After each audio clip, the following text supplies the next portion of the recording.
India's pursuit of a self-reliant, multi-domain air defense shield recently took a major leap forward. The Defense Research and Development Organization, DRDO, successfully conducted maiden flight trials of the Integrated Air Defense Weapons System, IADWS, codenamed Sudarshan Chakra, off the coast of Odisha, showcasing its ability to counter diverse aerial threats. This cutting-edge integrated air defense weapon system is built as a robust, multi-layered shield, fusing quick-reaction surface-to-air missiles for medium-range intercepts, very short-range air defense system missiles for close-in threats, and a high-power laser-based directed energy weapon for rapid neutralization of low-flying targets. For the first test, integrated air defense weapon systems simultaneously engaged 3 distinct targets: a pair of high-speed fixed-wing UAVs, simulating fighter jets, and a multicopter drone, at varied ranges and altitudes, successfully destroying them all.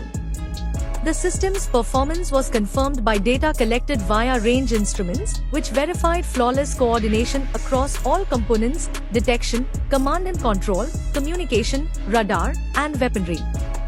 The entire operations were overseen by a centralized command and control center developed by DRDO.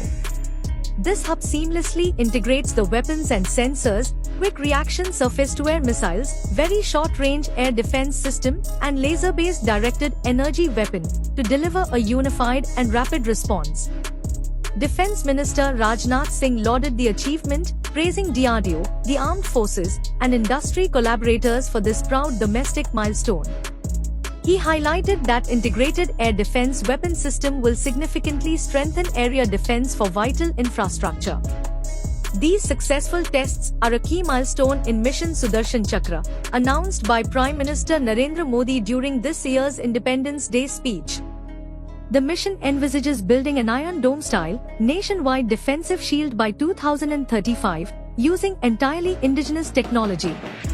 A central component of this mission, Project Kusha, focuses on developing long-range interceptors with capabilities extending beyond 400 kilometers. Trial runs of these systems are slated to begin as early as 2026, further augmenting India's layered defense infrastructure. In essence, India's maiden integrated air defense weapon system test represents not just a technological milestone but a key stride toward an integrated, indigenous air defense ecosystem to secure the nation for decades ahead.